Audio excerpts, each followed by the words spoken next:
문이라는 글자는 어떤 뜻일까요? 이 글자는 이렇게 썼습니다.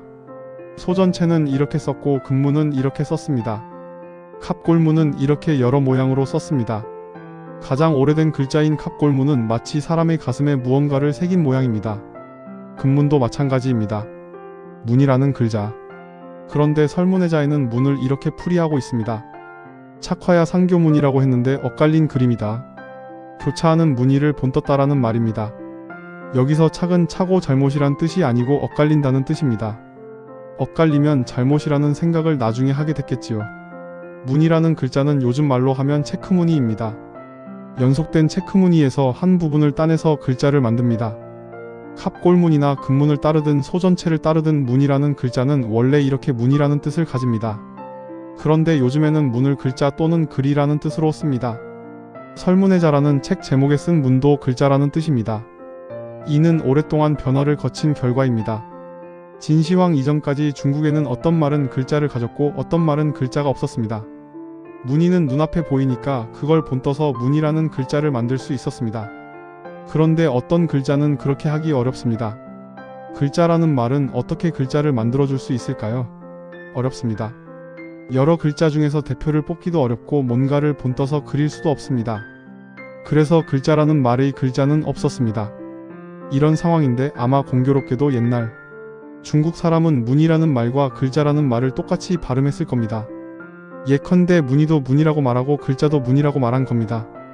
그런데 어느 날 보니 문이도 문이고 글자도 문인데 문이는 발음을 나타내는 글자가 있고 글자에게는 글자가 없습니다. 그래서 글자는 문이에게는 있고 자기에게는 없는 글자 문을 빌려달라고 합니다. 이렇게 한 글자가 다른 글자에게 뜻을 빌려주는 현상을 가차라고 하지요.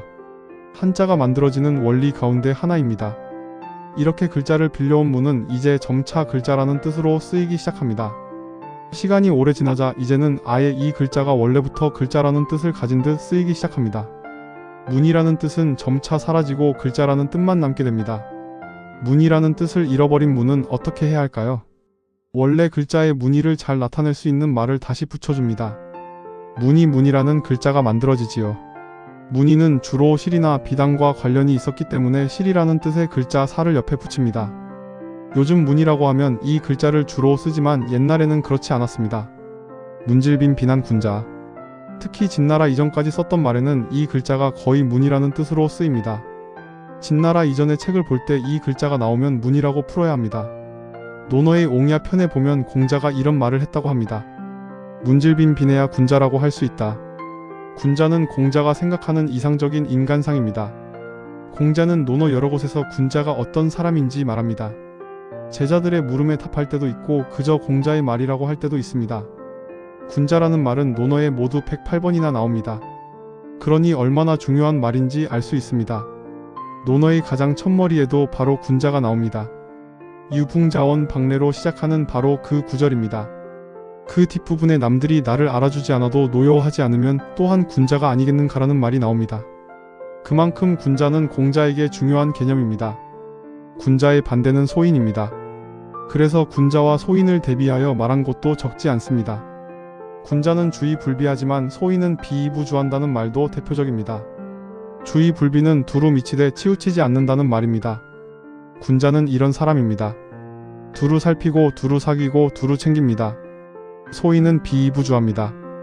치우치기만 하고 두루 살피거나 챙기지 못하는 사람입니다.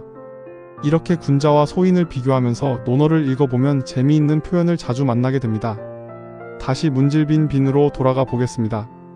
빈빈이라는 말은 빛난다는 뜻입니다. 같은 글자를 두 번 썼으니 강조입니다. 빛나고 빛난다, 대단히 빛난다는 뜻입니다. 문과 질이 빛난다는 뜻입니다. 여기서 문과 질은 무슨 뜻일까요? 이때 문은 글자라는 뜻이 아니라 문이라는 말입니다. 문이란 밖으로 드러나는 모습입니다. 겉으로 나타나는 무늬가 빛나야 한다는 뜻입니다. 그건 표정일 수도 있고 말품일 수도 있고 차림새일 수도 있습니다. 질은 속에 들어있는 내용입니다. 안과 밖, 속과 겉이 모두 빛나야 군자라는 말입니다. 그 앞에는 더 재미있는 말이 있습니다. 문보다 질이 세면 거칠고 질보다 문이 세면 거칠해가 된다는 말입니다. 거칠다는 요즘 말로 하면 촌스럽다는 뜻입니다. 사라는 글자는 역사라는 뜻으로 쓰는 일을 폭넓게 가리킵니다. 글을 쓰는 사람은 꾸밈을 잘하기 때문에 이 글자가 거칠해라는 뜻으로 쓰였습니다. 그러니 문질빈 빈이라는 말은 문과 질 두 가지가 조화와 균형을 맞춰야 한다는 뜻입니다. 무늬의 흔적. 이렇게 무늬라는 글자는 원래 문이라는 뜻이었습니다. 그런데 우리가 지금 쓰는 말에도 이 글자가 문이라는 뜻이 있는 흔적이 남아 있습니다. 하늘의 무늬를 공부하는 학문을 뭐라고 하나요? 바로 천문학이라고 합니다. 이때 천문은 바로 하늘의 무늬입니다. 하늘의 글자가 있지는 않으니 바로 무늬라는 뜻입니다. 그렇다면 인문은 무엇인가요? 바로 사람의 무늬입니다. 사람이 어떻게 사는지 그 무늬를 나타내는 말입니다. 그래서 사람의 무늬 공부를 인문학이라고 합니다. 이렇게 따지면 땅의 무늬는 지문이라고 말할 수 있습니다. 문화라고 하는 말도 마찬가지입니다. 문화의 문도 글자라는 뜻이 아니고 무늬라는 뜻입니다. 무늬란 무엇인가요? 무늬는 어떤 역할을 하나요?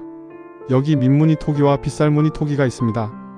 민무늬 토기는 청동기 시대의 유물이고 빗살무늬 토기는 신석기 시대 유물이라고 합니다. 시기만 보면 무늬가 있는 토기가 더 먼저 나왔네요.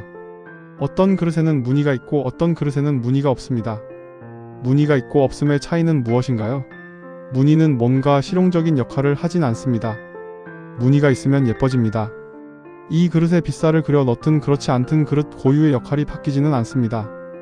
그저 보기에 좋을 뿐입니다. 이렇게 무늬의 시작은 예쁨, 보기 좋음, 아름다움입니다. 그냥 두는 것보다 더 아름다워질 수 있어서 무늬를 그려 넣습니다. 그러니 인문의 시작은 곧 아름다움입니다. 인문, 그러니까 사람의 무늬, 인간의 무늬에 관한 생각은 우리의 삶이 어떻게 아름다울 수 있는가 하는 문제에서 시작합니다. 인문이라는 말을 한자로 풀어보니 이런 해석을 만나게 됩니다.